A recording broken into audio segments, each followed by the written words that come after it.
আমরা একসাথে স্লোগান দিব। আমরা ফেনীর রক্তাক্ত জমিনে অবস্থান করছি। জুলাই বিপ্লবের বিপ্লবী ছাত্র জনতাকে সাথে নিয়ে আমরা একসাথে স্লোগান দিব। স্লোগান কি হবে? নারে তাকবীর, নারে তাকবীর, আল্লাহু আকবার। দিল্লি না ঢাকা, দিল্লি না ঢাকা, তোমার দেশ আমার দেশ, বাংলাদেশ বাংলাদেশ, ভারত না বাংলাদেশ, ভারত না বাংলাদেশ, বাংলাদেশ বাংলাদেশ। ইনকিলাব ইনকিলাব, ইনকিলাব ইনকিলাব, হাতে সিল দিন। নিরাপদ বাংলাদেশ বুঝে নিন, নিরাপদ বাংলাদেশ বুঝে নিন। সিল মারো ভাই, সিল মারো, সিল মারো ভাই, সিল মারো। ইগল মার্কাই সিল মারো, ইগল মার্কাই সিল মারো। দাঁড়িয়ে পাড়ে সিল মারো। হাতে হাদি, নাতে মোদি,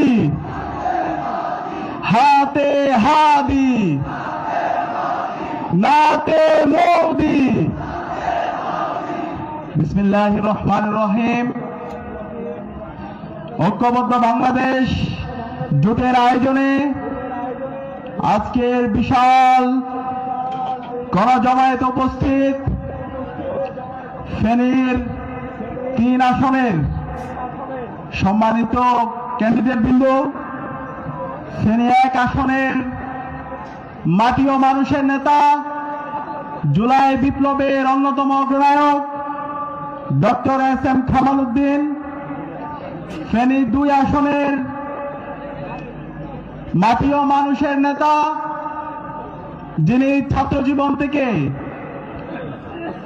শিক্ষার্থীদেরকে সাথে নিয়ে বাংলাদেশে ইনসাফ কায়েমের জন্য কাজ করে আসছেন, ইনসাফের পক্ষের অন্যতম প্রতিনিধি, ঈগল প্রতীকের কান্ডারি মুজিবুর রহমান মঞ্জু ভাই, ফেনী 3 আসনের মাটি ও মানুষের নেতা, ইসলামী ছাত্র শিবিরের সাবেক কেন্দ্রীয় সভাপতি, জুলাই বিপ্লবের অন্যতম সম্মুখ সারির যোদ্ধা ডাক্তার ফখরুদ্দিন মানিক ভাই, উপস্থিত ফেনীর বিভিন্ন পর্যায়ের নেতৃবৃন্দ, শহীদ পরিবারের সদস্যবৃন্দ, সাংবাদিক বন্ধুগণ এবং উপস্থিত বিপ্লবী ছাত্র জনতা, আসসালামু আলাইকুম ওয়া রাহমাতুল্লাহি ওয়া বারাকাতুহু।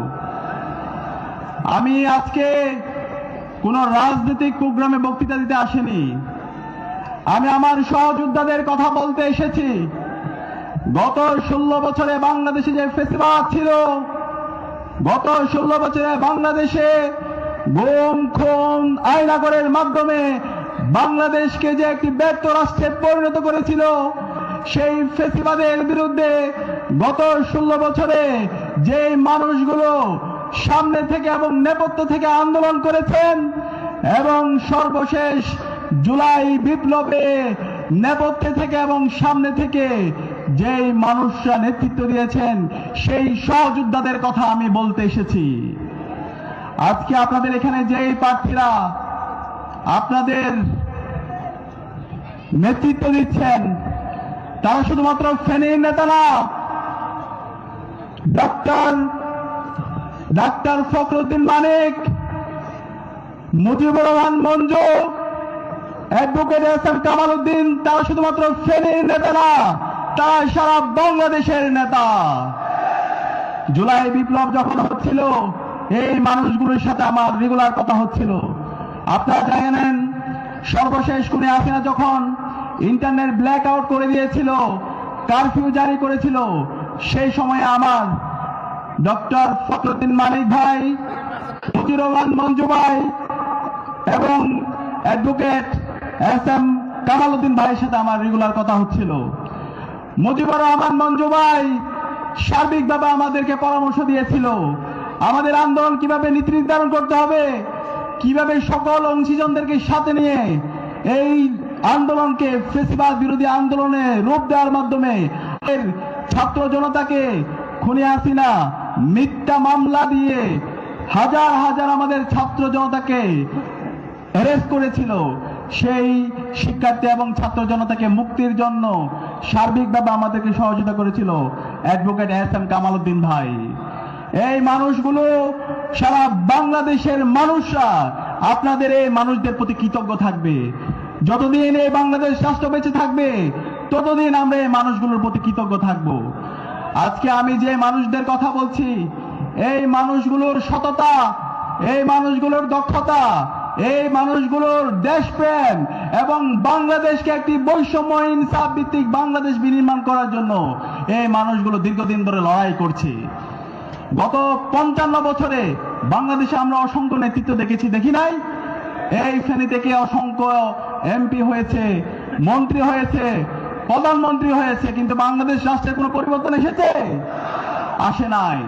গত 54 বছর এবং 55 বছর আমরা দেখতে পেয়েছি বাংলাদেশে দুর্বৃত্তায়নের রাজনীতি, আমরা দেখতে পেয়েছি চাঁদাবাজি, টেন্ডারবাজি, গুম খুন, আইনাগরের রাজনীতি। এই রাজনীতিকে চিরতরে বন্ধ করার জন্য জুলাই বিপ্লব হয়েছে। জুলাই বিপ্লবের শহীদরা জীবন দিয়েছে একটি বৈষম্য ইনসাফ ভিত্তিক বাংলাদেশ বিনির্মাণ করার জন্য। সে কারণে আমাদের আগামী 12 ফেব্রুয়ারি নির্বাচনে এই ইনসাফের পক্ষের প্রতিনিধিদেরকে আমাদেরকে বিজয় করতে হবে। আমরা কি পাবো ইনশাআল্লাহ? ইতিমধ্যে বাংলাদেশের ছাত্র জনতা 4 কোটি যে তরুণরা আছে তারা তাদের সিদ্ধান্ত জানিয়ে দিয়েছে। বাংলাদেশে 5টি ছাত্র সংসদ নির্বাচন ইতিমধ্যে অনুষ্ঠিত হয়েছে। ডাকসু, জাকসু, চাকসু, রাকসু, জকসু। এই ছাত্র সংসদ নির্বাচনে কারা নির্বাচিত হয়েছে? ইনসাফের পক্ষের প্রতিনিধিরা নির্বাচিত হয়েছে। এই ইনসাফের পক্ষের প্রতিনিধিরা নেতা আসার পরে তার বিভিন্ন ধরনের পরিকল্পনার কথা বলছেন। 1.5 বছর জুড়ে আমরা দেখতে পেয়েছি জুলাই বিপ্লব পরবর্তী ওই দল সেই আগের কায়দার রাজনীতি তারা করছে, সেই দুর্বৃত্তায়নের রাজনীতি তারা করছে, সেই চাঁদাবাজি, টেন্ডারবাজি, গুম খুনের সেই ফেসিবাদী কাঠামোর রাজনীতি তারা করছে। তাদের মধ্যে কোনো সংস্কার নেই। যেই সংস্কার করার জন্য জুলাই বিপ্লবে শহীদদের জীবন দিয়েছে তার কোনো পরিবর্তন আমরা ওই দলের মধ্যে দেখতে পাই না। আমরা দেখতে পেয়েছি ওই দল নিজেদের মধ্যে অন্তর্কুণ্ডলে তারা ডাবল সেঞ্চুরি করেছে। যেই দল নিজেদের দলের নেতা কর্মীদেরকে অন্তর্কুণ্ডলে মেরে ফেলে রাজনীতি 5 আগস্ট চ্যাপ্টার ক্লোজ হয়ে গেছে। সুতরাং ওই রাজনীতি চলবে না। ইতিমধ্যে ছাত্ররা জানিয়ে দিয়েছে তাদের অবস্থান। আপনাদের যে অবস্থান ছিল শহীদ জিয়া এবং বেগম জিয়া থাকতে আপনার দলের যে অবস্থান ছিল সেই অবস্থান আজকে আপনারা আপনাদের ভুল রাজনীতির কারণে আপনারা হারিয়ে ফেলেছেন। সুতরাং এখনো সময় আছে, নিজেদেরকে সংস্কার করেন, জুলাইয়ের শহীদদের আকাঙ্ক্ষাকে ধারণ করেন, বাংলাদেশের তারুণ্যকে ধারণ করেন এবং চাঁদাবাজি, টেন্ডারবাজি, মাফিয়াতন্ত্রের বিরুদ্ধে জিরো টলারেন্স নীতি ঘোষণা করেন। এভাবে যদি ঘোষণা করতে পারেন তাহলে বাংলাদেশে মানুষ আপনাদের কথাগুলো আবার নতুন ভাবে ভাববে।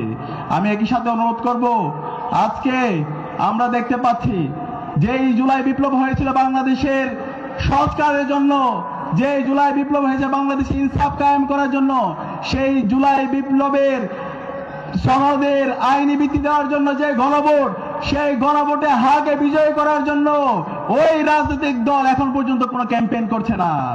তারা এ নিয়ে ন্যায়ের পক্ষে অবস্থান করছে। যারা ন্যায়ের পক্ষে অবস্থান করছে আপনাদেরকে 12 ফেব্রুয়ারি আগে বাংলাদেশের সর্বস্তরের জনতা আপনাদের বিরুদ্ধে গণরায় দিয়ে দেবে। ইতিমধ্যে আপনাদের পরাজয় হয়ে গেছে। সুতরাং আমাদের যারা আজকের ছাত্র জনতা এখানে উপস্থিত হয়েছেন আপনাদেরকে অনুরোধ করব, আগামী 12 ফেব্রুয়ারি যে নির্বাচন হবে সেই নির্বাচনে আমরা যে 2টা ভোট দিব, একটা হচ্ছে গণভোট। সেই গণভোটে হায়ের পক্ষে আমাদের প্রত্যেকটা জায়গায় ক্যাম্পেইন করতে হবে। আমরা কি পারবো ইনশাআল্লাহ? হা মানে হলো বাংলাদেশ, হা মানে হলো ইনসাফ, হা মানে হলো আজাদি, না মানে হলো গোলামি। আমরা আর গোলামি চাই না। আমরা আর কোনো মাফিয়াতন্ত্র চাই না, আমরা আর কোনো চাঁদাবাজি টেন্ডারবাজি চাই না। একই সাথে এই হায়ের সাথে আমাদের দাঁড়িপাল্লার পক্ষে আমাদের ক্যাম্পেইন করতে হবে, আমাদের ইগলের পক্ষে ক্যাম্পেইন করতে হবে, আমাদের শাপলাকলির পক্ষে ক্যাম্পেইন করতে হবে, আমাদের 11 দলীয় জোটের যে প্রার্থীরা আছে তাদের পক্ষে ক্যাম্পেইন করে বাংলাদেশে ইনসাফের পক্ষে আমাদের যারা প্রতিনিধিরা আছে আগামী 12 ফেব্রুয়ারি ভূমিদাস বিজয়ের মাধ্যমে ইনসাফের প্রতিনিধিদেরকে বিজয় করে নিয়ে এসে ডাক্তার শফিকুর রহমানকে রাষ্ট্রনায়ক বানানোর মাধ্যমে বাংলাদেশের গত 55 বছরে যে বঞ্চনা তৈরি হয়েছে, যে জুলুমতন্ত্র তৈরি হয়েছে, যে মাফিয়া তন্ত্র তৈরি হয়েছে তার কবর রচনা করতে হবে। আমরা কি পারবো? ইনশাআল্লাহ, ইনশাআল্লাহ। ইনকিলাব জিন্দাবাদ।